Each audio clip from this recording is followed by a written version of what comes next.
नमस्कार, मेरा नाम है ऋषिकेश और आप देख रहे हैं द मोजो स्टोरी। बिहार विधानसभा चुनाव के बाद जिस चीज़ के लगातार कयास लगाए जा रहे थे वो आखिरकार घटित हुआ और बिहार में एनडीए टूट चुका है और नीतीश कुमार एक बार फिर से महागठबंधन के साथ चले गए हैं। सर, आप हमारे साथ ही फ्लाइट में आ रहे थे। आप लोग बीजेपी के बड़े बड़े नेता आज यहाँ पे महाधरना में आए हैं। अभी तक जिस तरीके से ये घटनाक्रम पूरा हुआ है, राजनीतिक घटनाक्रम बिहार में, तो कैसे देखते हैं? देखिए, ये अवसरवाद की पराकाष्ठा है। जिन बातों का सपना दीनदयाल जी, लोहिया जी ने एवं समाजवादी नेताओं ने देखा था, उसका इन्होंने नीतीश कुमार जी ने निषिद्ध करके अपनी विश्वसनीयता के सूचकांक को धूल में मिला दिया है और बिहार जो विकास का सपना देख रहा था उसे विनाश के रास्ते पर ले जाने का काम किया है। सबसे महत्वपूर्ण बात है कि जो नया गठबंधन है उसमें नीतीश जी मुखौटा बन गए हैं और असली चेहरा तेजस्वी है। तो मुखौटा कभी भी अपनी दृष्टि से काम नहीं कर सकता है। मुझे लगता है मुखौटा बनाम असली चेहरे की लड़ाई मंत्रिमंडल बनते शुरू होगी और 3 महीने से अधिक अंतर विरोधों के कारण सरकार नहीं चल पाई। सर, जदयू बस एक आरोप लगा रही है कि आप लोग महाराष्ट्र जैसी जो स्थिति उत्पन्न करना चाहते थे उनके लिए। तो मेरा सवाल ये कि क्या नीतीश कुमार को भाजपा के नेता बिहार में एनडीए का सर्वमान्य नेता मानते थे? क्योंकि हमेशा आवाज़ें जो उठती रहती थी उसमें लोग कहते थे कि अब गठबंधन टूटेगा, अब टूटेगा। देखिए, भारतीय जनता पार्टी अपने संस्कार और अपनी संस्कृति के अनुसार अपने साथ गठबंधन के नेताओं को सम्मान देती है और नीतीश जी को पार्टी ने अपने कार्यकर्ताओं के मन में प्रतिकूलता के बावजूद सम्मान दिया, मंत्रिमंडल बनाने की छूट दी, विकास की दृष्टि में उन्हें आगे रहने की हिमायत की। लेकिन वे अंतर विरोधों से गुजर रहे थे। नीतीश कुमार जी अपने अस्तित्व के संकट से पहली बार गुजर रहे हैं और जिस प्रकार उन्होंने जॉर्ज फर्नांडिस के साथ किया, जिस प्रकार उन्होंने देश के अन्य पार्टियों के साथ किया, इसलिए उनकी विश्वसनीयता के बारे में आरजेडी को भी और कांग्रेस सबको मालूम है और वे पार्टियां सचेत हैं। इसीलिए इस बार उन्हें मुखौटा बनाकर उन्होंने स्वीकार किया।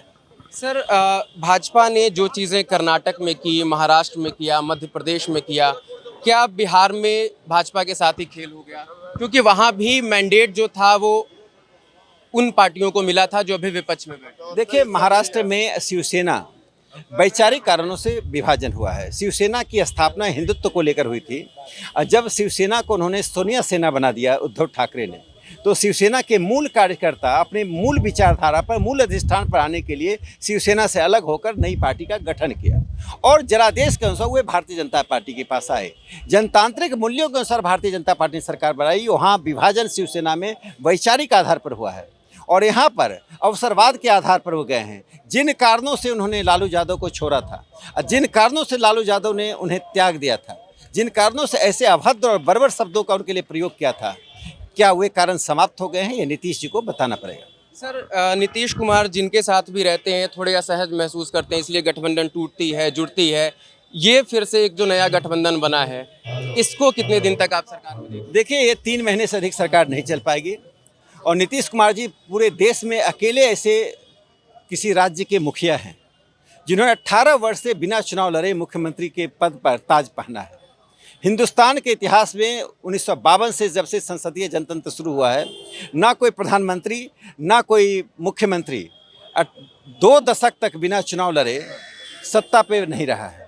तो नीतीश जी बताएं कि जनता से उनका संबंध कैसा है, जनता को जानते हैं, पहचानते हैं, या सिर्फ सुविधा भोगी और सर्ववादी राजनीति के कारण वे सत्ता में बने रहे? सर, फिर से जो भाजपा पे वही जो आरोप जो कि लगातार जो खरीद फरोख्त, इधर से विधायक तोड़ना, उधर से तोड़ना 3 राज्यों में, तो क्या वही चीज़ें, वही खेल हो गया और इस बार तो कुछ खरीद फरोख्त का भी उतना मामला बिहार में नहीं देखने को मिल रहा है? देखिए, शुद्ध रूप से जनता दल यू अपने अंतर विरोध से गुजर रही थी और जनता दल यू के भीतर उनके ही सहयोगी उन्हें चुनौती दे रहे थे। उस चुनौती और अंतर विरोध से बचने के लिए नीतीश कुमार जी ने यह कदम उठाया है। इस कदम के पीछे ना कोई सिद्धांत है, ना कोई विचार है और ना कोई मूल्य है। ये मूल्यहीन, विचारहीन गठबंधन है और जो चीज़ें मूल्यहीन और विचारहीन होते हैं उसकी आयु सीमित होती है। ये पानी के बुलबुले की तरह गठबंधन बना है और बुलबुले की तरह ही पानी का ये गठबंधन समाप्त होगा। इसकी आयु वही है जो पानी के बुलबुले की नदी के प्रवाह में होती है। जैसे आपने कहा कि जदयू के कुछ लोग, जदयू के जो नेता हैं, कई विधायक हैं, वो उनसे खुश नहीं है, तो क्या आने वाले समय में हम ये देख सकते हैं कि भाजपा में आ जाएंगे वो? देखिए, भारतीय जनता पार्टी तोड़-फोड़ और दल बदल की राजनीति के प्रतिकूल है।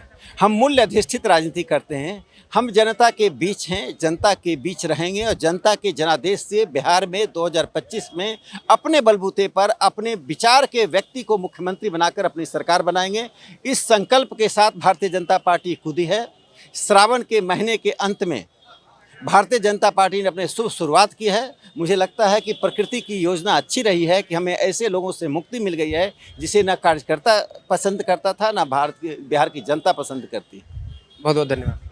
तो ये थे हमारे साथ राकेश सिन्हा और अभी हम इस वक्त मौजूद हैं बिहार बीजेपी ऑफिस में, जहां महाधरना आयोजित किया गया है। जिस तरीके से तख्ता पलट हुआ है बिहार में, उसको लेकर, और यहाँ पे बीजेपी के कई बड़े बड़े नेता, सांसद और आरएसएस से जुड़े लोग यहाँ आए हुए हैं। और राकेश सिन्हा का यही कहना है कि नीतीश कुमार अब काफ़ी ज़्यादा पीछे चले गए हैं। जिस तरीके की राजनीति वो पहले करते थे, हमेशा लीड रोल में रहते थे, लेकिन अब उन्हें पीछे जाने को मजबूर होना पड़ा है। और उनका कहना है कि आने वाले दिनों में 2 या 4 महीनों में ही यह गठबंधन फिर से टूट जाएगी।